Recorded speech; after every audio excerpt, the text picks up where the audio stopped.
I'm not actually a religious individual, but from growing up in a country filled with a lot of Christian people, and just being curious when I was young,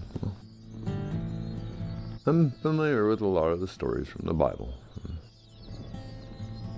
And this is in no way a literal interpretation of that story from the Bible.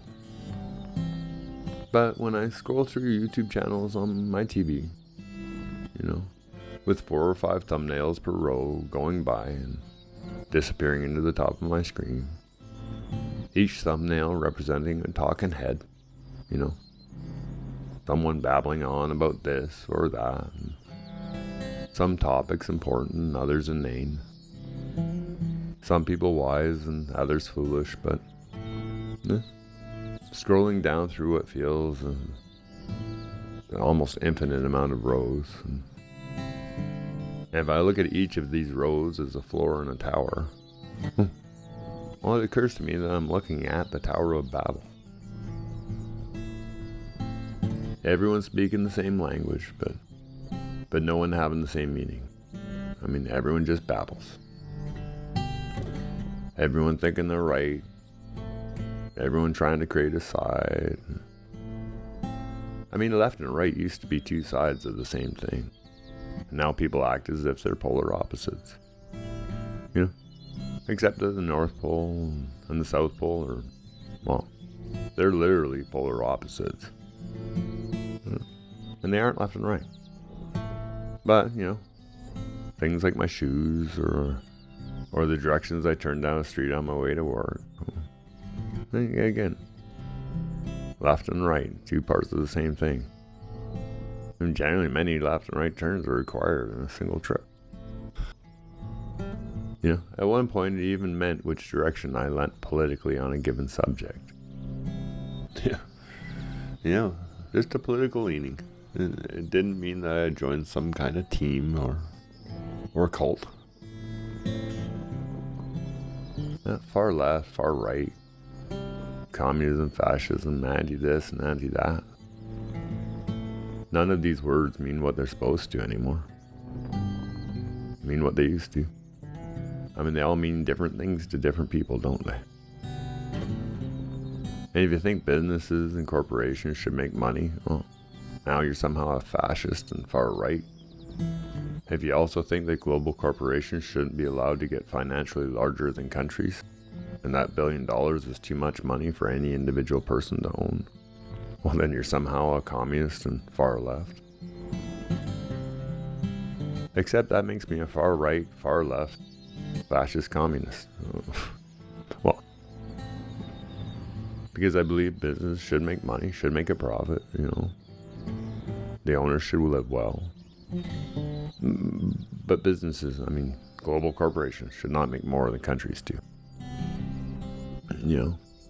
I believe we should support our small businesses, but demand that the larger ones stand on their own.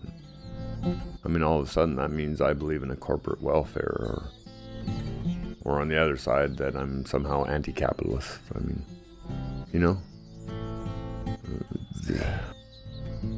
Or am I, as I mentioned earlier, both far left and far right and fascist and communist? Words don't mean what they used to.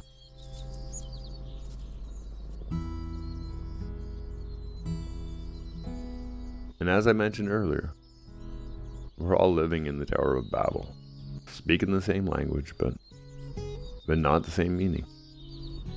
How can I be far left and far right at the same time? How can I be a communist and fascist at the same time? The truth is, I can't. But according to politically correct, disinformational, gender-confirming, non-sexist language, somehow I'm both at the same time. This next part, it's a little more of a touchy subject. But I think that it illustrates my point well. So, just bear with me. I'm not pro or anti-abortion. And why aren't these sides just referred to as that? Either you're pro a topic or anti a topic, you know? Instead, you're either pro-choice or pro-life. I mean, I like choice. And I definitely like life. Somehow I'm picking a side for this argument. Again, you know, what side of this argument you're on isn't what I'm getting on about here. It's that, well, again, our language is being slowly but surely disintegrated. Words don't mean what they used to. I mean, just ask me if I'm pro or anti-abortion instead. I mean, use the English language as intended. And don't throw me in a group because I picked one of those two things, because, I mean, honestly, I'm not in either. You know, I'll reply that this is a complicated question that deserves at least a little nuance and, well, probably a lot. I mean, I'd have questions before I had any opinion. I mean, is the woman in any medical danger of any sort? Is this her first or her 10th abortion? I mean, is she a teenager or in her 30s? I mean, is it her first trimester or is she in her third? You know, all of this and a lot more matters if you want me to give you an honest answer about whether I'm pro or anti-abortion in any given case, because, I mean, as a blanket thing, and I don't even understand this argument. You know, and to be honest with you, the vast majority of the time, it's none of my business. I'm neither a woman nor pregnant, nor any of my family members or friends are. You know, but in order to label me, you have to figure out what side of this argument I'm on. And that label doesn't have to mean anything in the real world. Again, I mean, our language is being disintegrated, you know. But if you want to label me, I guess in this case, I'm a far left, far right, fascist communist, pro-life and pro-choice, and anti-life and anti-choice. Probably a violent pacifist as well, because, you know, why not throw that in there? And since we were talking about women's rights, which, well, segments into who is a woman, I mean, the WNBA and the NBA are separate. Women and men compete separately in high schools and universities and the Olympics, and at least traditionally they always have. And when it comes to physical traits, men and women are just, they're very different.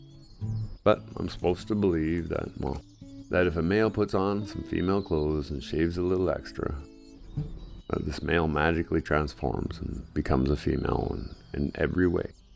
That this person is in fact now a woman. Which means that the word woman doesn't mean the word woman. And, you know, honestly, I don't mind who you identify as. I mean, I think we should be free to live however we want and as whomever we want. You know, as long as we're not hurting anyone else or trampling on someone's rights. So if you'd like to be transgender, well, I mean, I have absolutely zero problems with that. But the word transgender and the word woman, well, they're not the same word. And I mean, they actually do have two different meanings. And unfortunately, it's really that simple. It's kind of like, well, if I wanted to be called gay, well, even though I'm straight, hey, it might be an advantage for me, especially socially, but it would absolutely water down what the term means to people that are actually gay. And I know I'm not comparing apples to apples here, but these topics, they've become very difficult to even discuss anymore. You might step on a landmine because the words we use, they don't all mean the same thing to everybody anymore. And they kind of need to. Different people have different meanings. It's the Tower of Babel. And again, we're all speaking English, but the word woman has different meanings depending on who's saying it. And to say otherwise is somehow hearsay or misinformation or rude. And why are we doing this to ourselves in the first place? I mean, the word woman, like all things, has multiple sides, multiple words that can describe all kinds of stuff. I mean, women are beautiful. They're bearcats, they're stubborn, they're caring, they're righteous, you know? But a woman, well, it's supposed to mean that that's a member of the human species who carries the equipment to conceive and birth a child. Whether that equipment is working or not doesn't make a difference. And that's the definition of a woman. And why can't we just agree on this? It's all beyond me. You know, except to say that, well, we've broken the English language so much. You know, changed so many meanings that, well, people think that definition of a word and a description of something or someone is the same thing. I mean, if I'm supposed to treat someone as a woman, if they say they're a woman, but I'm not allowed to define what a woman is, I mean, how do you treat someone as a woman if you're not allowed to know what that is in the first place? And to be honest, I've never treated anyone as a woman in my entire life anyway. I mean, my sister is a woman, and so is my mom and my wife. They're all women. But it would be near impossible to treat them all the same. I mean, the female bosses I've had, and supervisors, and my acquaintances and coworkers. I've met happy women, and angry women, and quiet women, and loud ones, and shy, and opinionated, and welcoming.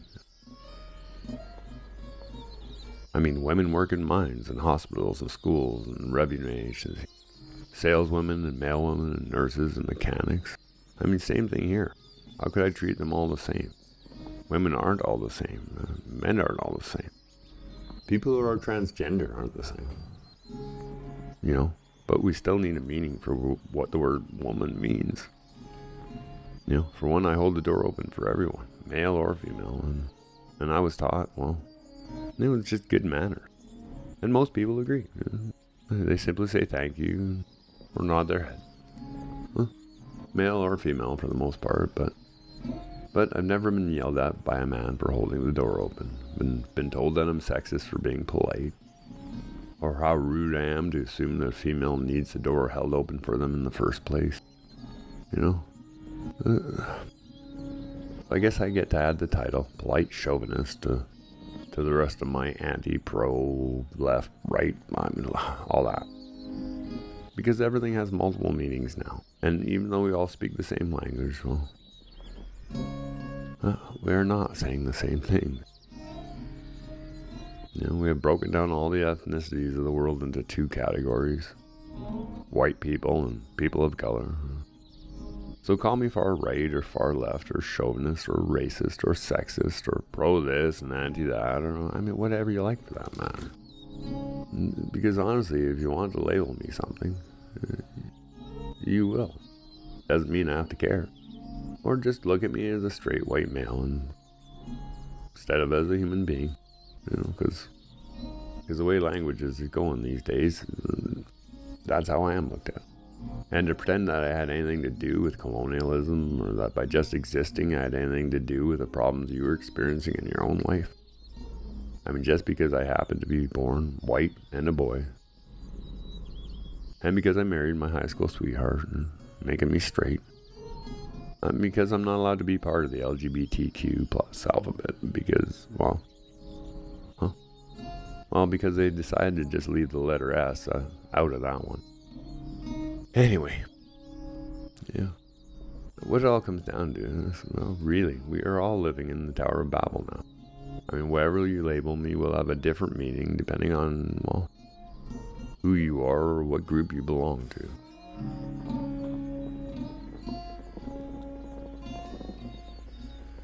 So, in the Bible story, humanity, all speaking one language, attempts to build a tower to the heavens. God, seeing their excessive pride and ambition as a negative, confounds them and breaks their single language into many, causing the people to give up and just stop building this tower, instead breaking up into all the different languages and cultures that have made up the world. The thing is that, well, we're turning into a single people again, a single language, we're attempting to build that tower, aren't we? You know? Except next time it's called globalism. And whether you want to give a god credit or not, or our language, English, the main language of our countries and of the globalists, is certainly being confounded, broken up and confused. The very definition of our words being changed to mean different things to different groups.